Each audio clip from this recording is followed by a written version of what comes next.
Agora, vamos lá, para algumas características referentes a essas comissões que integram o sistema, né? A gente vai ter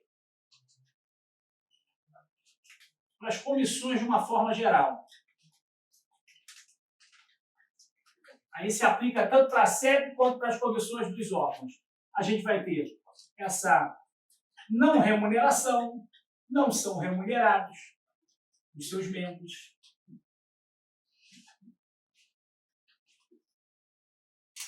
A gente vai ter aqui uma preocupação.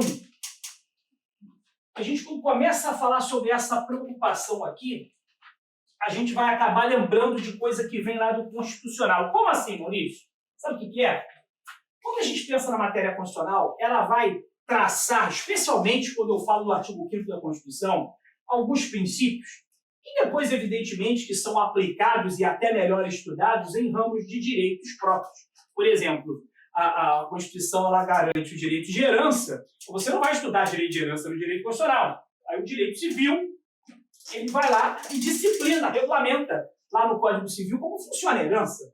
Assim como a propriedade, eu vou comprar uma casa, como é que é isso? Um contrato de compra e venda. Opa, contratos, isso é estudo lá do direito civil, vai para outro ramo. É assim com todos, mas é assim também com a matéria administrativa.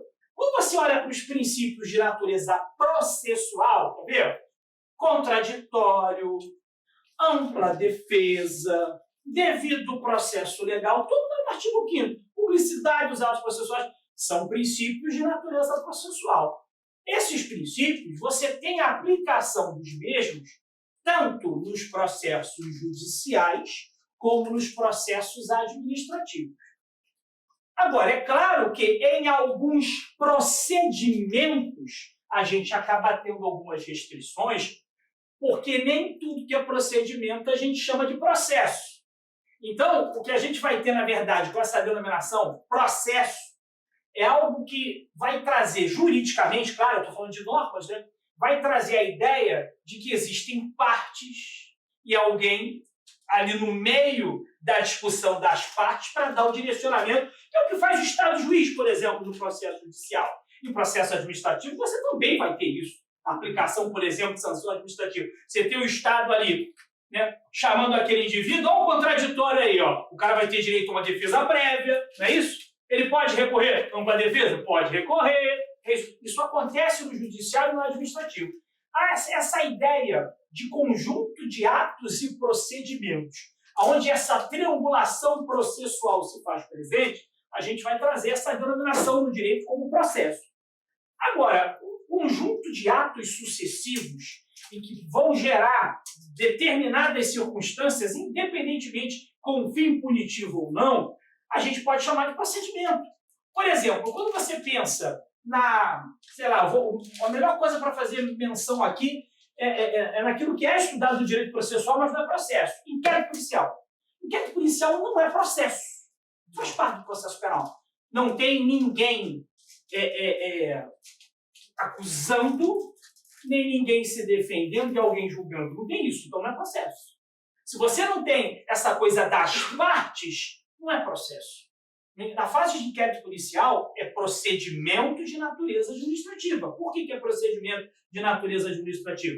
Porque você vai ter um passo a passo administrativo acontecendo, nesse caso do inquérito, que é para apuração de fatos, que depois vão servir esses elementos apurados para futuramente, de repente, dar o fundamento para um processo, que é um processo judicial, uma área criminal, né? Vai ser numa vara, vai ser num tribunal, dependendo do caso. Quando a gente vem para aqui, ó, processo administrativo disciplinar, isso é um processo. Tem contraditório, tem uma defesa. Você ali, a princípio, tem a publicidade, salvo circunstâncias de gestão legal, não é isso? Quando a gente pensa aqui em comissão de ética, aqui uma coisa que não foi, na minha concepção, muito bem feita, sabe?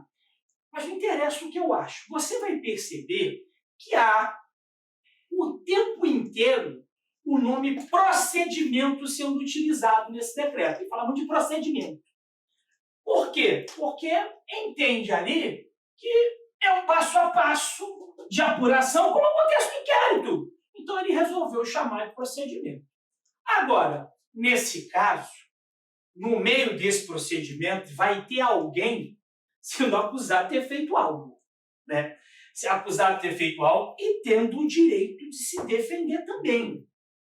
E no final pode até, por mais que seja uma sanção michuruca, mas não pode acontecer, uma sanção de natureza ética, então com isso acaba tendo um quê de processo também. Apesar de não ser considerado um processo administrativo tipicamente. Mas você tem características processuais. Por isso, alguns princípios processuais se fazem presentes também.